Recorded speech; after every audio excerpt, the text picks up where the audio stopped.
গতকালকে দেখলাম আমাদের মিস্টার হোম মিনিস্টার বলেছেন যে গণভোট বৈধ। শুনেছেন কালকে? উনি আইনের একটা নীতি আছে, এটাকে বলে ফ্যাক্টাম ভ্যালিড। আপনারা দেখবেন একটা ইংরেজি শব্দ এখন উনি ব্যবহার করেছেন, এটা মূলত ল্যাটিন শব্দ ফ্যাক্টাম ভ্যালিড। ফ্যাক্টাম ভ্যালিড মানে হলো এটা যেটা আসলে বৈধ না কিন্তু হয়ে গেছে তাই বৈধ। কেমন কি?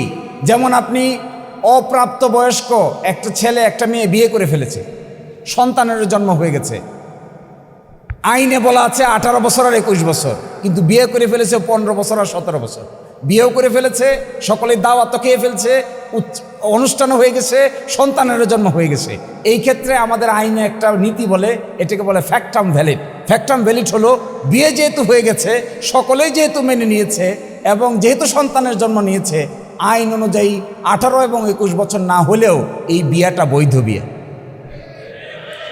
তো বাংলাদেশের এই পার্লামেন্ট যে গণভোট হয়েছে, উনি কালকে স্বীকার করেছেন, প্রথম দেখলাম ফ্যাক্টাম ভ্যালিড হয়েছে। ফ্যাক্টাম ভ্যালিড যদি স্বীকার করেন তাহলে অবশ্যই আপনাকে সংবিধান সংস্কার পরিষদের মিটিং ডাকতে হবে। কারণ কি, কেন ডাকতে হবে?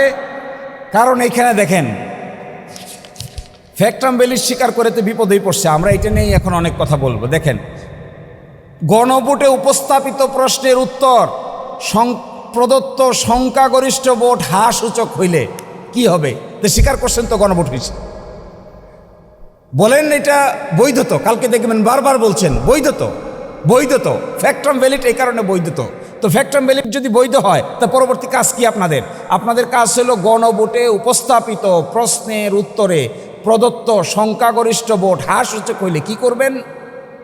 নির্বাচিত প্রতিনিধিদের সমন্বয়ে একটি সংবিধান সংস্কার পরিষদ গঠিত হইবে। তাহলে এখন গঠন করেন, এখন ডাকেন। বলছেন তো বৈধ, তাহলে ডাকেন না কেন? এখন ডাকতে হবে। যদি না ডাকেন তাহলে আপনি এটাকে নিজের বিরুদ্ধে নিজে অবস্থান নিতে হবে।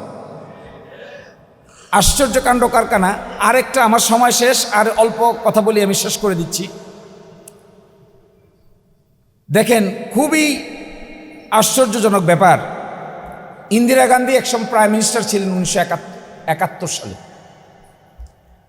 থাকা অবস্থায় রাজনারায়ণ নামে এক লোক ছিল, তার সঙ্গে ইলেকশনে দাঁড়ায়। ইলেকশনে দাঁড়ানোর পরে ইন্দিরা গান্ধী জিতে যায় 11,173 ভোটে ইন্দিরা গান্ধী জিতে যায়। তখন তিনি প্রাইম মিনিস্টার। রাজনারায়ণ গিয়া হাইকোর্টে মামলা করে যে ভুয়া ইলেকশন করে ইন্দিরা গান্ধী আমার হারাই দিচ্ছে। হাইকোর্ট বলে কথা ঠিক, ইলেকশন ভুয়া, ইন্দিরা গান্ধী ভোট জালিয়াতি করে রাজনারায়ণকে হারিয়ে দিয়েছে। এর বিরুদ্ধে ইন্দিরা গান্ধী প্রাইম মিনিস্টার তখন সুপ্রিম কোর্টে আপিল করে। সুপ্রিম কোর্টে আপিল করলে পরে সুপ্রিম কোর্ট আপিল পেন্ডিং থাকা অবস্থায় ইন্দিরা গান্ধী সংবিধান পরিবর্তন করে ফেলে। যেহেতু প্রাইম মিনিস্টার, ভারতের ইতিহাসে সবচাইতে চাতুরীপূর্ণ কাজ এটা, তার বিরুদ্ধে মামলা, হাইকোর্টে মামলা হেরে গেছে। এই সময় সংবিধান সংশোধন করে বলতেছে নির্বাচন নিয়ে কোনো আইন কিংবা কোনো আদালত কোনো ধরনের কোনো আদেশ দিতে পারবে না। সুপ্রিম কোর্ট বলছে এই যে সংশোধনী আপনি করলেন, সংশোধনী করে এই কথা বললেন যে কোনো আদালতে প্রশ্ন উত্থাপন করা যাবে না, এই সংশোধনীকে ভারতের সুপ্রিম কোর্ট অসাংবিধানিক ঘোষণা করে দিল। ইন্দিরা গান্ধী কিন্তু তখন সিটিং প্রাইম মিনিস্টার। একটা বিরাট ক্রাইসিস দেখা দিল। আমার মনে হয় এখন আমাদের আদালতে যে জিনিসটা পেন্ডিং আছে, গতকালকে ওনারা বলেছেন যে আদালতে পেন্ডিং আছে, আগামী 19 তারিখে আদালত খুলবে। খোলার পরে আমরা আশা করছি সংবিধান সংস্কার বাস্তবায়ন আদেশের প্রশ্ন উত্থাপিত হবে। যদি বাংলাদেশের আদালত তার মেরুদণ্ড সোজা করে দাঁড়াতে পারে তাহলে এই ক্ষেত্রে তাদের উচিত হবে সরকারের বিরুদ্ধে রায় দেওয়া। গণ অভ্যুত্থান কি সংবিধান মেনে হয়? জগতে কোথাও শুনছেন কেউ এই কথা বলে যে গণ অভ্যুত্থান হয়েছে সংবিধান মেনে? সংবিধান মেনে তো গণ অভ্যুত্থান হয় না। গণ অভ্যুত্থান হয়েই তো বাইরে থেকে, এবং একইভাবে এখানে বাইরে থেকে হয়েছে। এখন এটাকে আদালতের সাবজেক্ট ম্যাটার বানিয়েছেন। আমি আপনাদেরকে লাস্ট অনুরোধটুকু এটাই করার, আমার কনক্লুশনটা এটা যে যদি গণভোটের ফলাফল মেনে নিয়ে সংবিধান সংস্কার সভার বা পরিষদের